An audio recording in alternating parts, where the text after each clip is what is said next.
नमस्कार। एक बार फिर हाजिर हूँ एक नई कहानी मेरे चंदा लेकर। ये कहानी मैंने 20 अगस्त 2011 को लिखी थी। प्रस्तुत है, वाचन कर रहा हूँ कहानी मेरे चंदा। जाने क्यों एक विचित्र मायूसी इन दिनों जहन में उतर आई है। खुदा जाने मेरे साथ ऐसा क्यों हुआ है। बस यूं ही बात बेबात उदास रहता हूँ। जीवन के सभी स्वाद इन दिनों फीके लगते हैं। हर कार्य में टरकाऊ अथवा लेट गो की आदत बन गई है। जीवन एक ही ढर्रे पर चलने वाले चरखे जैसा हो गया है।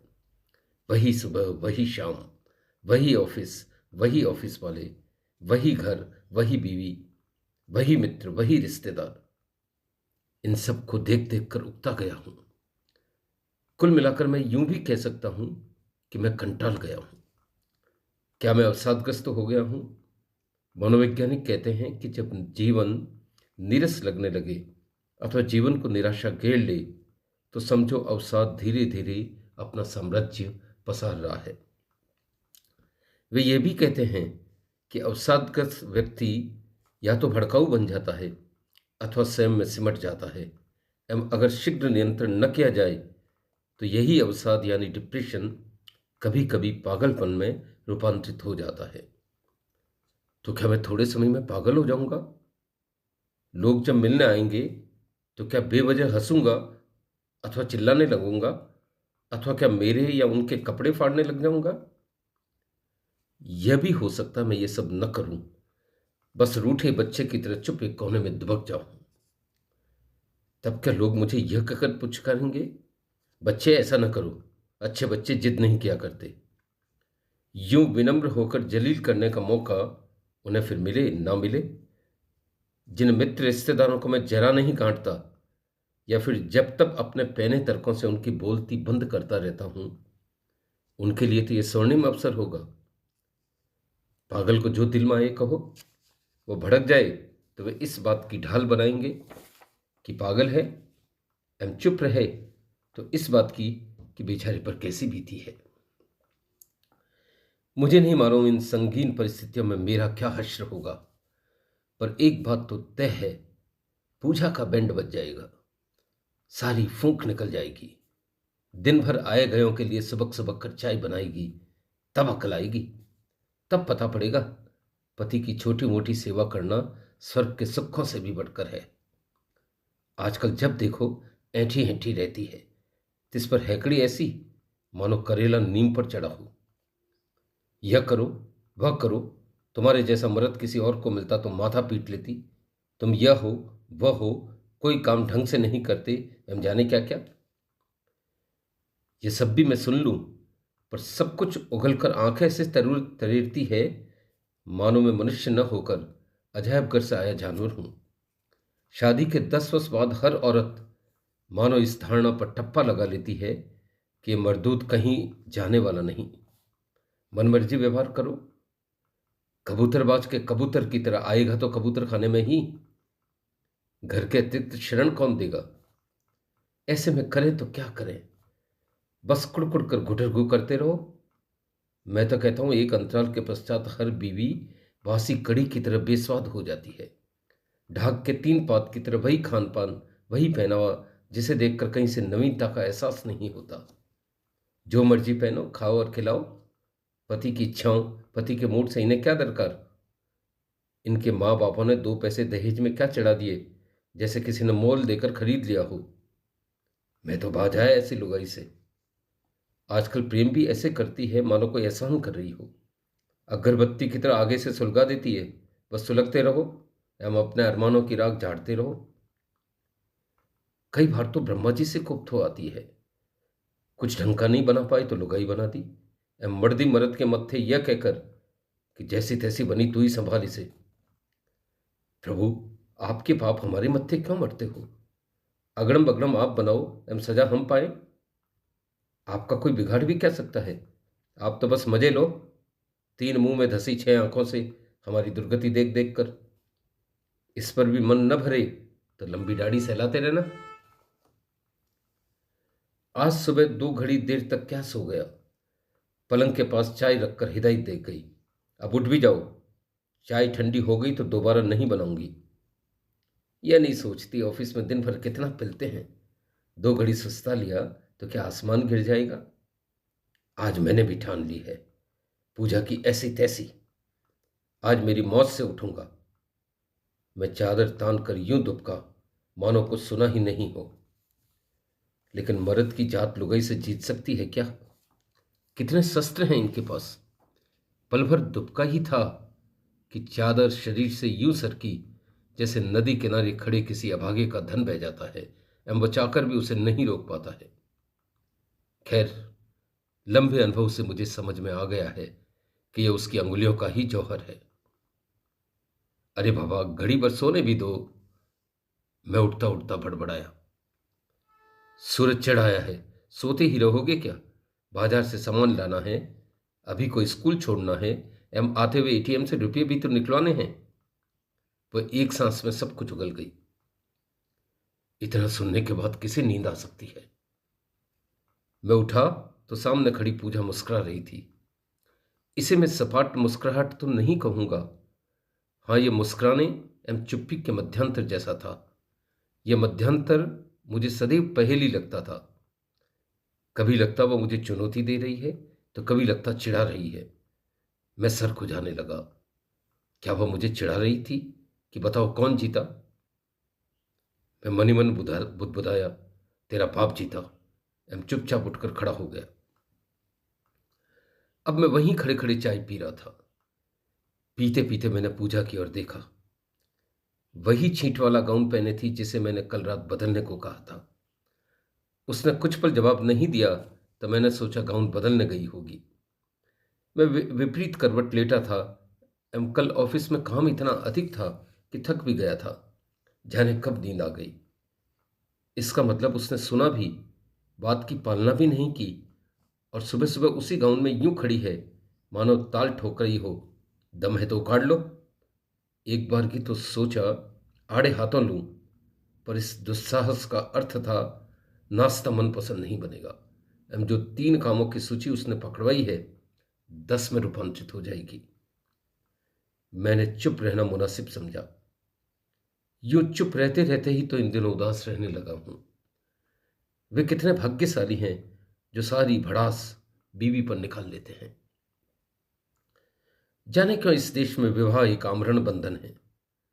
मैं तो कहता हूं हर 5 वर्ष बाद वैवाहिक रिश्ते की समीक्षा होनी चाहिए। वर्ष दर वर्ष पुनर्मूल्यांकन के पैरामीटर्स कठोर होने चाहिए, तभी इन औरतों को अकल आएगी।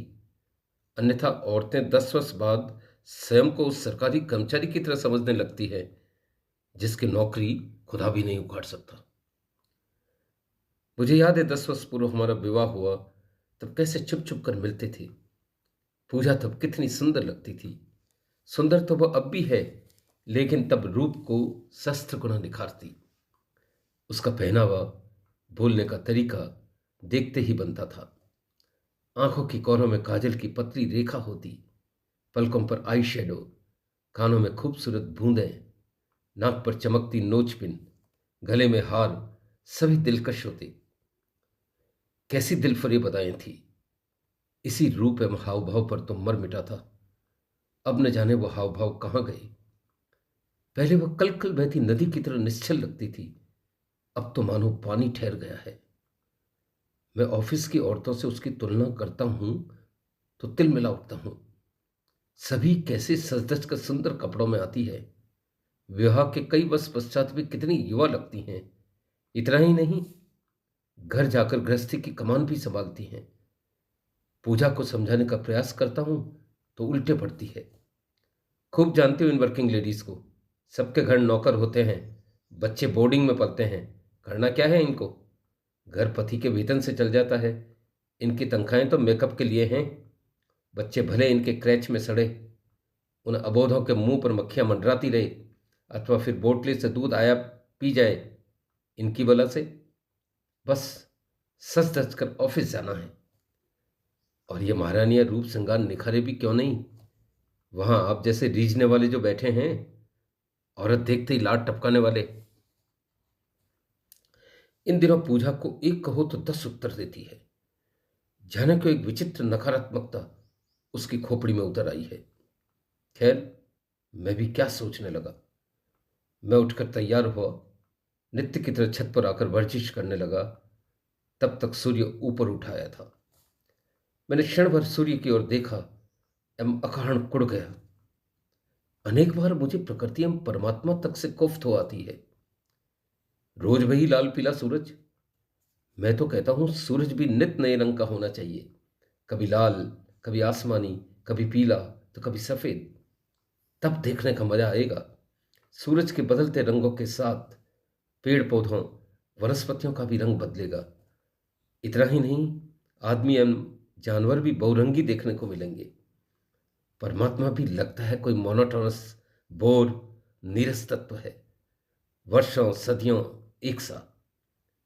आज मौसम में उमस थी।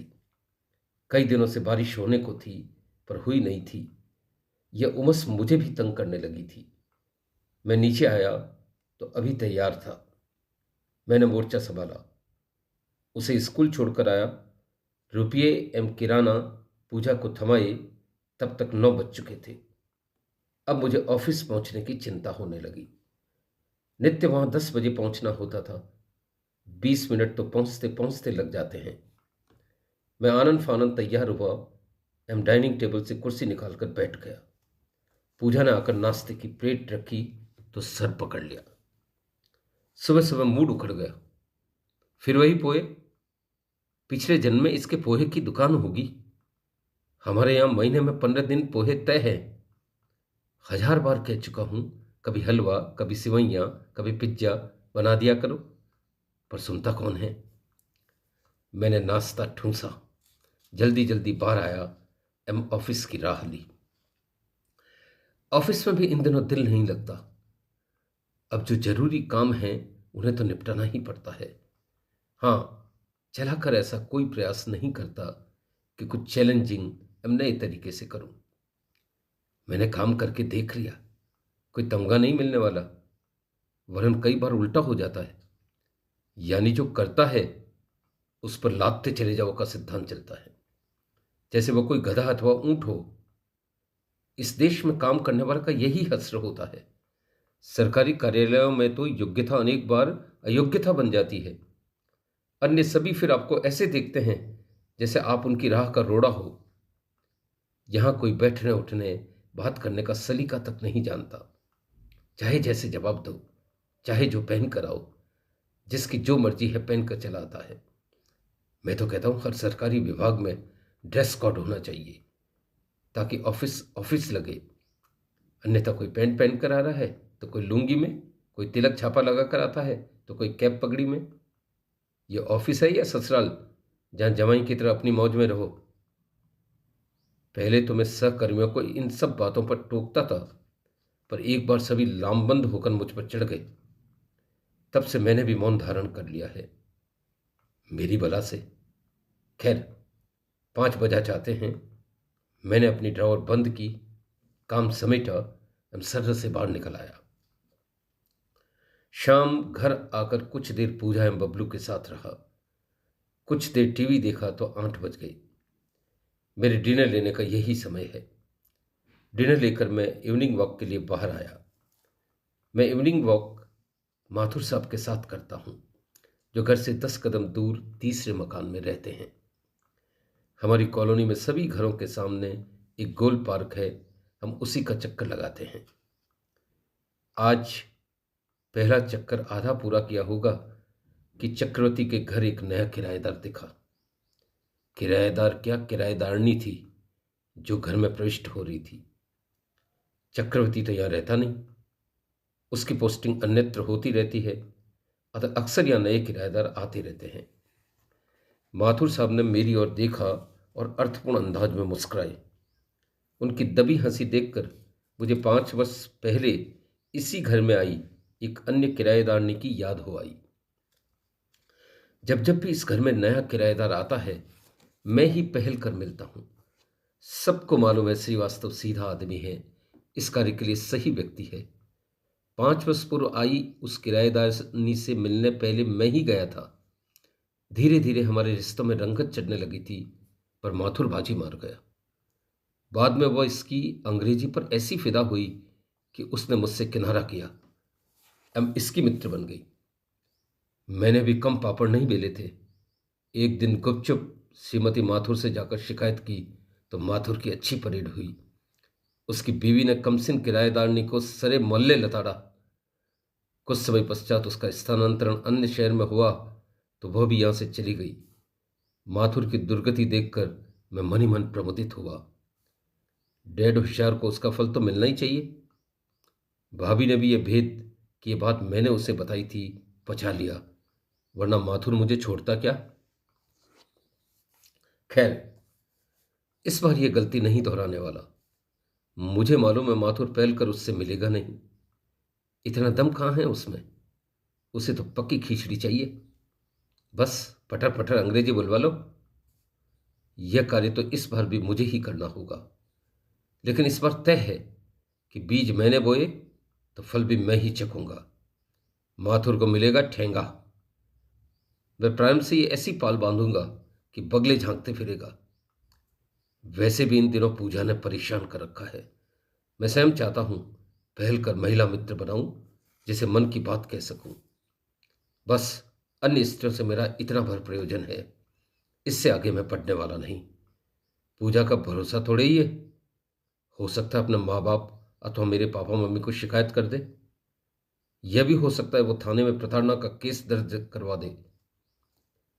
इस बात की भी पूरी संभावना है कि आत्महत्या का प्रयास करे। मेरे ऑफिस में शिकायत भी कर सकती है। पूजा कुछ भी कर सकती है। उसकी खोपड़ी बिगड़ती है तो आगा पीछा कुछ नहीं सोचती। इन दिनों उसके तेवर देखकर सोचता हूं उसे सबक अवश्य मिलना चाहिए।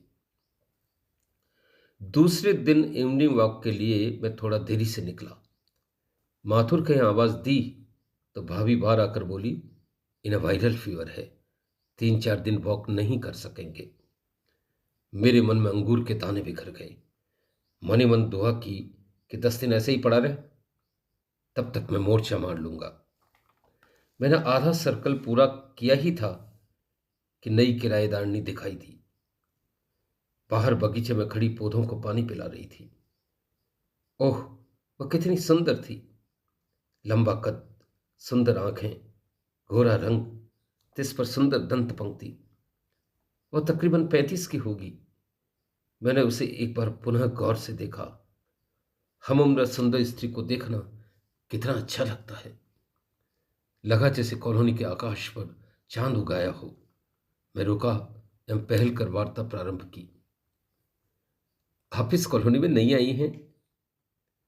हाँ, कल ही तो आई हूं। कहते कहते उसकी श्वेत दंत पंक्ति मोतियों से बिखर गई। मैं सामने वाले मकान में रहता हूं। मेरा नाम मनन श्रीवास्तव है। मेरे लायक कार्य हो तो अवश्य बताएं। ओ श्योर। लेकिन आप बाहर क्यों खड़े हैं? आइए भी, आपके साथ चाय पीते हैं। मैं फिराक में था, ऐसे भीतर गया कि कहीं वो विचार न बदल ले। आप आज जल्दी आ गई। कल तो आप इस समय ऑफिस से आई थीं। कहते कहते मेरे मुंह में मिश्री घुल गई। हाँ, आज मेरा कार्य जल्दी समाप्त हो गया, अतः जल्दी चली आई। कभी कभी ऑफिस से समय पूर्व आने का अलग आनंद है। इतना कहकर वो खुलकर हंसी तो मैं समझ गया मर्दों से वार्ता करने में उसे कोई झिझक नहीं है। हम दोनों अब ड्राइंग रूम में चाय पी रहे थे। बातों ही बातों में उसने बताया कि उसका नाम मंजूरी है एवं वह एक चिर कुंवारी है। कुछ पारिवारिक कारणों से उसने अविवाहित रहने का निर्णय लिया है। उसने यह भी बताया कि वह स्थानीय कॉलेज के समाजशास्त्र विभाग में मनोवैज्ञानिक है। उसने कॉलोनी के बारे में एवं कॉलोनी वालों के बारे में भी मुझसे संक्षिप्त परिचय लिया। मैंने सबके लिए अच्छा ही कहा, पर जब उसने पूछा कि कल आप किसके साथ घूम रहे थे तो मैंने कहा वो मेरा पड़ोसी माथुर है। वैसे इंसान तो अच्छा है, पर कुछ लफड़ी किस्म का है। ओह, मैं ऐसे लोगों को जूती पे रखती हूं। कम से कम उन्हें मुझसे दूर ही रखें। मंजूरी का उत्तर सुनकर मैं मन ही मन ढोल बजाने लगा। धीरे धीरे हमारा परिचय मित्रता में तब्दील हो गया। उसने अपनी सीमा रेखाओं से मुझे प्रथम दिन ही अवगत करवा दिया था। मैं उसके अनेक छोटे मोटे कार्य भी करने लगा। पूजा ने एक दो बार मुझे कहा भी कि आजकल सामने वाली किराएदारनी के यहाँ पहुंच जाते हो। जी में तो आया उसे जवाब दूं, जाऊं नहीं तो क्या करूं, तूने जीने लायक रखा है क्या? पर उसका स्वभाव जानकर चुप्पी मार गया। मेरी चुप्पी से उसका संदेह गहरा गया।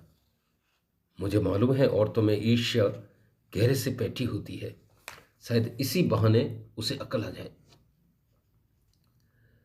आज उसमें पुनः मंजूरी के साथ था। अब तक हम दोनों बेतकल्लुफ थे। आज जैसा कि इन दिनों चल रहा था, मेरा मूड उखड़ा उखड़ा था। मुझे यूं देखकर मंजूरी बोली, क्या बात है? मैं देखती हूं कभी कभी आप एक विचित्र उदासी में खो जाते हो। मेरा बिना कहे ही मेरे मन का भेद उसे प्रकट हो गया। आज मैंने साहस कर अपनी उदासी का कारण उसे कह ही दिया कि मैं पूजा के व्यवहार से बहुत दुखी हूं। हर बात पर जवाब देती है, पहले तो ऐसा नहीं था। मेरी बात सुनकर मंजूरी ने यूं अट्टहास किया मानो सब कुछ समझ गई हो। आपकी शादी को कितने वर्ष हो गए? उसने एक कुशल मनोविद की तरफ प्रश्न दागा। 10 वर्ष।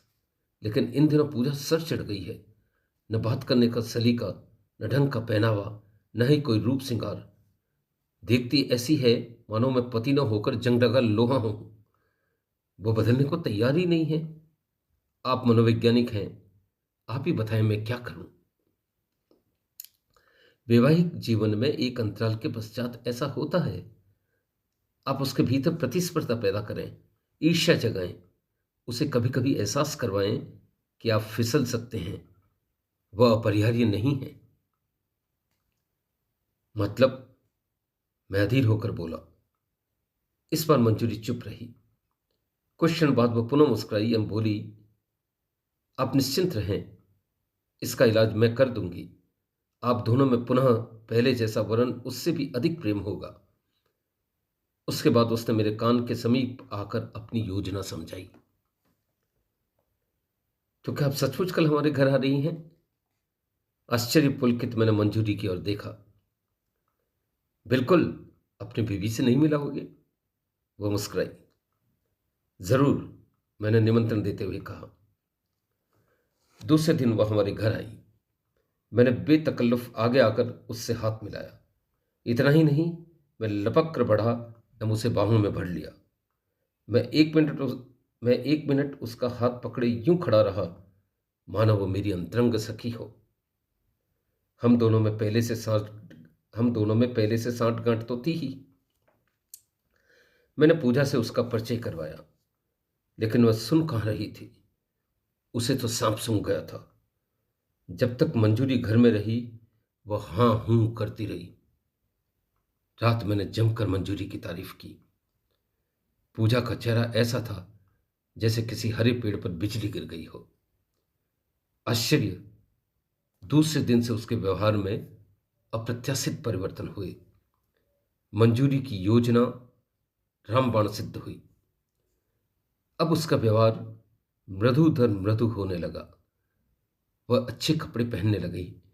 इतना ही नहीं, जब तब रूप निखारने का प्रयास करती रहती। अब मेरी पसंद की डिशेज भी बनने लगी।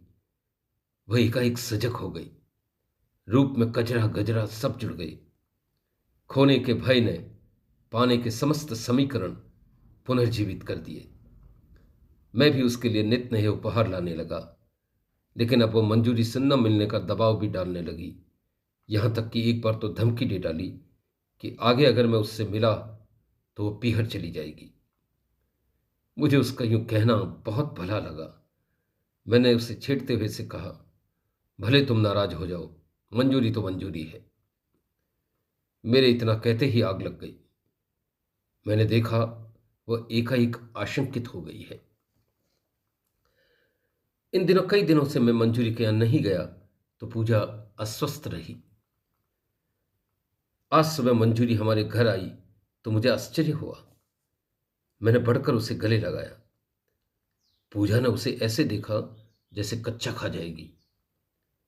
मंजूरी ने अपना पर्स टेबल पर रखा एवं कुछ वस्तुएं निकालने लगी। मैंने गौर से देखा।